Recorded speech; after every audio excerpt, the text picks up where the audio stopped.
I love you Rumita. I love you too Saheb. হারামজাদি, তোর এত বড় আসপতা তুই আমার মুখের প্রতি কথা বলছিস? আজকেই তোর প্রেমের গুষ্টি বেচি। যদি তুমি আমার মাকে 10 লক্ষ টাকা দাও তাহলে আমার মা তোমার সঙ্গে বিয়ে দেবে।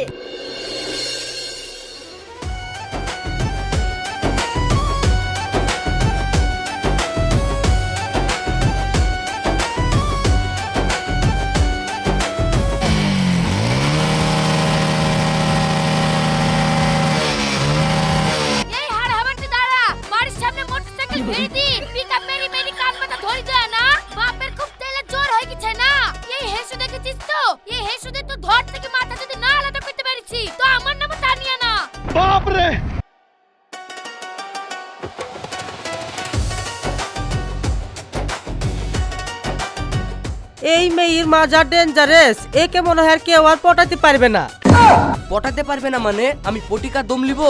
হ্যাঁ হ্যাঁ, বীর বসি মারে তীর। আমিও দেখবো তুই কত পটাতে পারিস। লে বেট লট দেখছি।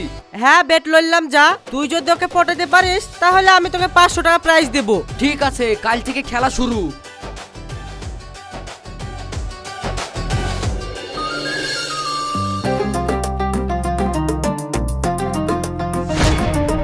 জানেমান কোথায় যাচ্ছো? একটু তো কথা বলে যাও। এই ছোট লোকের বাচ্চা, তোর এত বড় আসপর্দা, তুই আমার মেয়েকে রাস্তায় ডিস্টার্ব করছিস? খবরদার বলছি, মা খারাপ হয়ে যায়গা। আমি মা আজকে শুধু তোর গায়ে হাত দিয়েছি, এর পরের দিন যদি দেখি তুই আমার মেয়েকে ডিস্টার্ব করছিস তাহলে তোকে আর জানিয়ে বাঁচিয়ে রাখবো না। যা ভাগ এখান থেকে। শোনা গো আমার।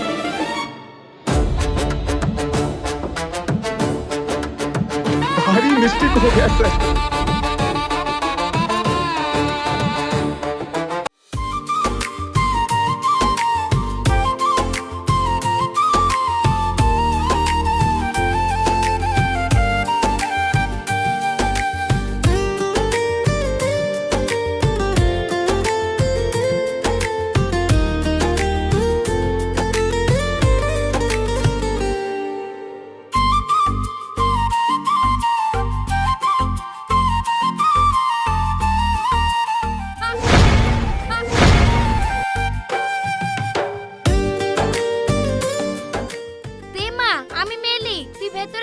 আচ্ছা ঠিক আছে মা।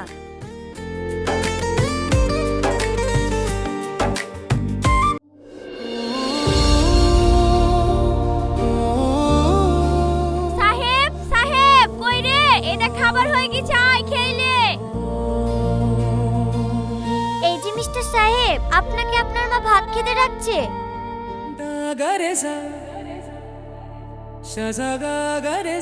রুমিতা আমার নাম ধরে ডেকেছে, আর কোনো চিন্তা নাই, এইবার আমার প্রেম হবে। Yes yes yes.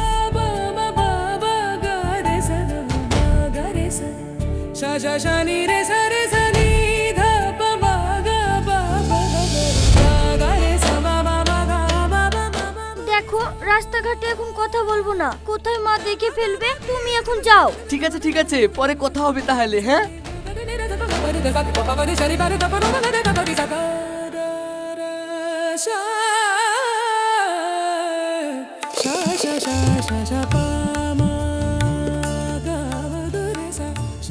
তুই ওই মেয়েকে ভালোবাসিস? মেয়েটা তো খুব ভালো, কিন্তু ওর মা একটু অন্য ধরনের, কিছু হলে রাগ দেখায়। তা তোর যে ওকে ভালো লাগে, তুই কি ওকে সেটা বলেছিস? না মা, এখনো বলিনি। শোন, মনের কথা মনে রেখে কোনো লাভ নেই। তুই ওকে তোর মনের কথা যা বলার বলে দে। ঠিক আছে বলবো। চলো এখন আমাকে খেতে দাও গা। হ্যাঁ চল।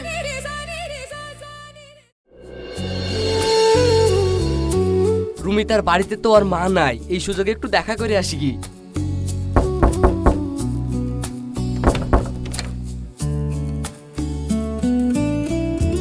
ও সাহেব, তুমি? হ্যাঁ আমি। কিন্তু তোমার কি হয়েছে? শরীর খারাপ মনে হচ্ছে কেন? হ্যাঁ, আমার শরীরটা একটু খারাপ, আমার জ্বর এসেছে। ঠিক আছে তুমি ভিতরে বসো, আমি এক্ষুনি তোমার জন্য ওষুধ নিয়ে আসছি।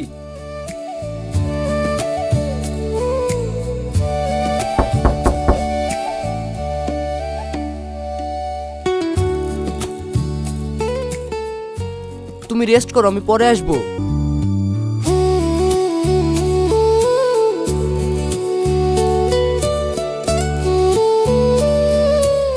এখন রুমিতার শরীর খারাপ, এখন যদি আমি বাড়ি চলে যাই, আর বাড়িতেও লোক নাই, ওকে কে দেখবে? না, আজকে আমি এখানেই থাকি।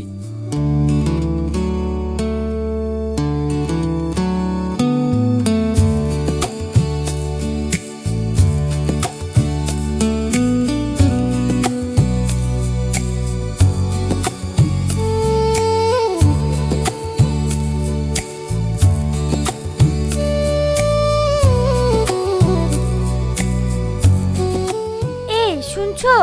ও হ্যাঁ, তুমি তুমি আবার এসছো? জ্বর গায়ে আসার কি দরকার? আমার জ্বর ছেড়ে গিয়েছে, আর এখন তো ভোর হতে চললো। তুমি বাড়ি যাও, কেউ দেখে ফেললে কথা হবে। তোমাকে আর আমার জন্য এত কষ্ট করতে হবে না। ভালোবাসার জন্য এই সামান্য কষ্ট কোনো ব্যাপারই না। আমি তোমার জন্য সারা জীবন এইভাবে কষ্ট করতে পারবো। আমি জানি তুমি আমাকে ভালোবাসো, তাই আমি বলছি কেউ জানার আগে তুমি এখান থেকে চলে যাও। ঠিক আছে, গেলাম। আবার তোমার সঙ্গে পরে দেখা হবে। আমার তোমার সঙ্গে জরুরি কথা আছে। আমি বিকেল বেলায় ব্রিজে অপেক্ষা করব, তুমি চলে এসো।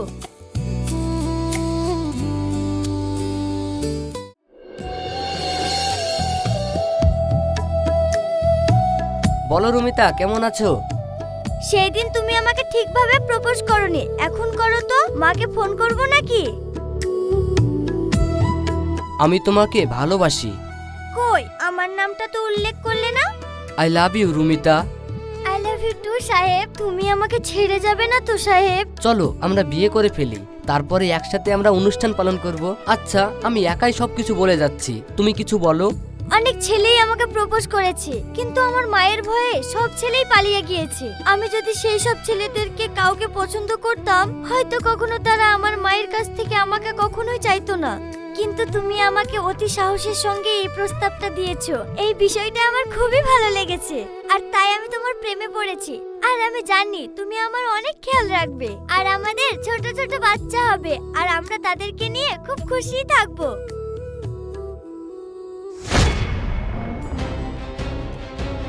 আমি চাইলেই তোকে চড় মেরে আমার মেয়ের জীবন থেকে সরিয়ে দিতে পারি, কিন্তু তুই যদি আর পরেও না যাস, তাহলে বলছে আমি কিন্তু আমার মেয়েকে খুন করে ফেলবো। যা এখান থেকে।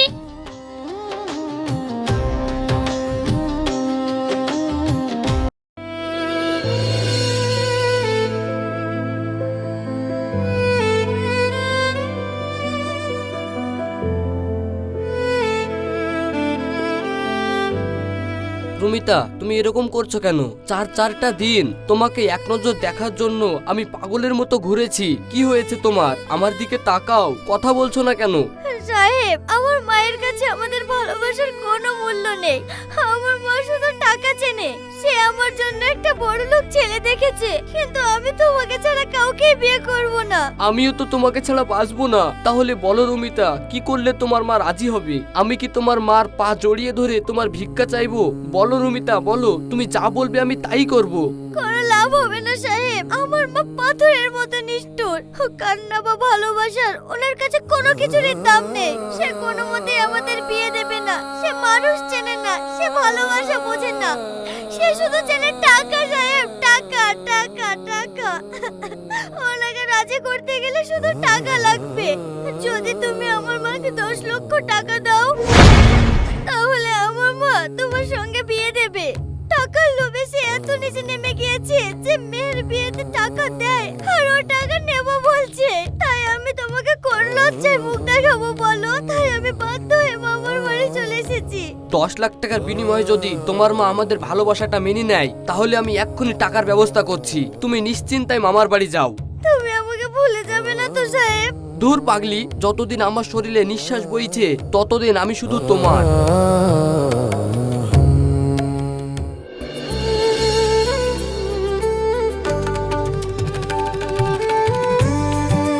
এই নেন টাকা। আপনি যেমনটা ভাবছেন সেরকম বখাটে ছেলে কিন্তু আমি নই। আমার আব্বা, মা, রুমিতা, আপনি সবাইকে নিয়ে আমি সুখে শান্তিতে বাঁচতে চাই। তাই দয়া করে আমাদের বিয়েতে রাজি হয়ে যান। তুমি যখন কথা রেখেছো, তাহলে আমার আর এই বিয়েতে কোনো আপত্তি নেই। আমি এই বিয়েতে রাজি। যাও, তোমার বাড়ি থেকে বলো গা বিয়ের আয়োজন করতে। ঠিক আছে, আমি এক্ষুনি যাচ্ছি।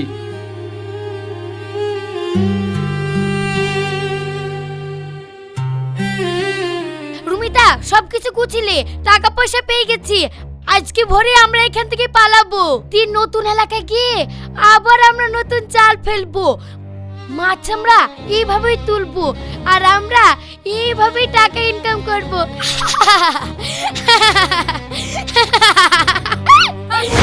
না মা, আমি কোথাও যাব না। যাবি না মানে? ভুলে গেছিস আমাদের প্ল্যান? দেখো মা, আমি তোমার কথা শুনে কলকাতা দুজনের সঙ্গে প্রেমের খেলা খেলে টাকা হাতিয়ে বিয়ের আশা দেখিয়ে ওখান থেকে পালিয়ে আসলাম। আবার ব্যাঙ্গালোরের একটা ছেলের সঙ্গে মিথ্যে প্রেমের অভিনয় করে ওখান থেকে টাকা নিয়ে পালিয়ে আসলাম। লাখ লাখ টাকা হাতিয়ে নিয়ে এসে সমস্ত টাকা আমার হাতে তুলে দিয়েছি। কিন্তু সাহেব একটা ভালো ছেলে মা, আমি সত্যিই তাকে ভালোবেসে ফেলেছি মা। আমি সাহেবের সঙ্গে সারা জীবন কাটাতে চাই মা। বন্ধ করো তোমার এই পাপের খেলা। আমি সাহেবকে বিয়ে করে আমি তার সঙ্গে সারা জীবন সুখে শান্তিতে কাটাতে চাই। হারামজাদি, তোর এত বড় আসপতা, তুই আমার মুখের প্রতি কথা বলছিস? আজকেই তোর প্রেমের গোষ্ঠী বেচছি, তুই আজকেই তোর আন্টির বাড়িতে চলে যাবি, বাকিটা আমি দেখে নিচ্ছি।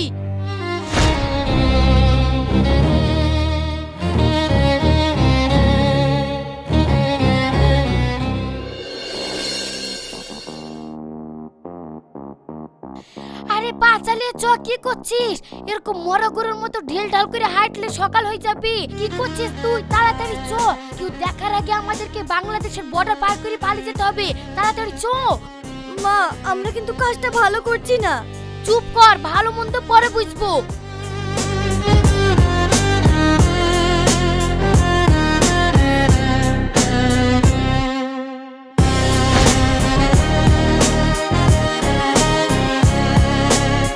You are under arrest. খবরদার পালানোর চেষ্টা করবেন না। উম্মা, এ কি বুঝছে দারোগা বাবু? আমরা তো গরিব মানুষ, আমরা তো আত্মীয়র বাড়িতে বেড়াতে যাচ্ছি, আমাদেরকে ধরছেন কেন? আত্মীয়র বাড়ি না আর একটা শিকার ধরতে টাকা নিয়ে চম্পট দিচ্ছেন, তাই তো? কনস্টেবল, ব্যাগটা চেক করো তো।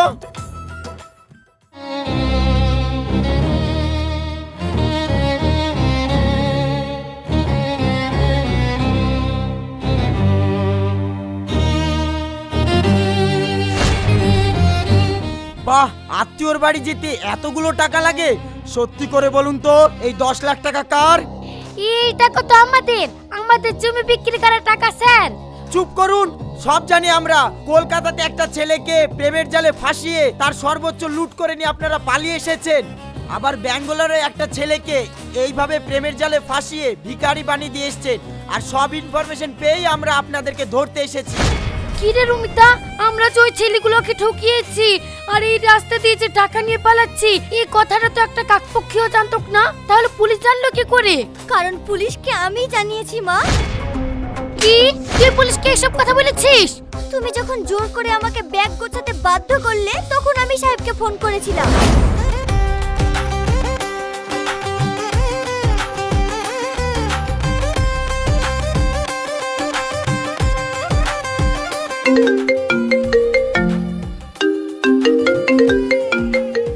হ্যালো সাহেব। হ্যাঁ রুমিতা, বলো।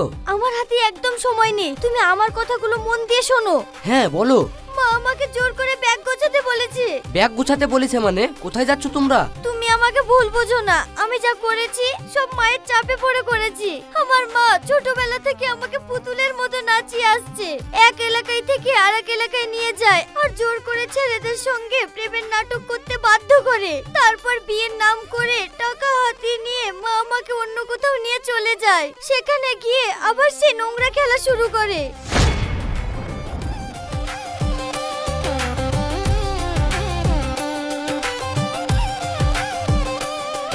কিন্তু বিশ্বাস করো সাহেব, খোদার কসম, সবার সঙ্গে নাটক করলেও তোমার সঙ্গে নাটক করিনি। আমি সত্যি তোমাকে ভালোবেসে ফেলেছি আর এই পাপের জীবন থেকে আমি মুক্তি চাই। আমি তোমার সঙ্গে সুখে সংসার করতে চাই সাহেব, কিন্তু মা আমাকে জোর করে নিয়ে চলে যাচ্ছে। শোনো মা, প্ল্যান করেছে আমরা ভোর রাতে এখান থেকে পালাবো। আমরা ওই গ্রামের নির্জন লোকাল রাস্তা দিয়ে যাব। আমার ব্যাগে তোমার ওই দেওয়া 10 লাখ টাকা আছে। তুমি এক কাজ করো, পুলিশ নিয়ে এসে তুমি ওই রাস্তায় দাঁড়িয়ে থাকো। তুমি আমাদেরকে হাতে নাতে ধরবে, দরকার হলে তুমি আমাকেও পুলিশের হাতে তুলে দিও। কিন্তু তুমি আমাকে আমার ওই মায়ের নরক থেকে উদ্ধার করো সাহেব। তুমি ছাড়া আমাকে বাঁচানোর কেউ নেই, আমি শুধু তোমাকে চাই সাহেব। প্লিজ সাহেব, তুমি আমাকে বাঁচিয়ে নাও। যে মা তোকে পেটে ধরেছে আর তুই সেই মার পেটে লাথি মারলি, তাও আবার সেই একটা সামান্য ছেলের লেগি। মা তুমি আমাকে ক্ষমা করো, আমি আগেকার ছেলেদের মতো সাহেবের সঙ্গে বেইমানি করতে পারলাম না, কারণ সাহেবকে আমি খুব ভালোবাসি। হারামজাদি, আজ আমি তোকে মেরে আরে আরে, ওসব বাহাদুরি আপনি থানায় গিয়ে দেখাবেন। কনস্টেবল, ওনাকে গাড়িতে তুলো। S sir.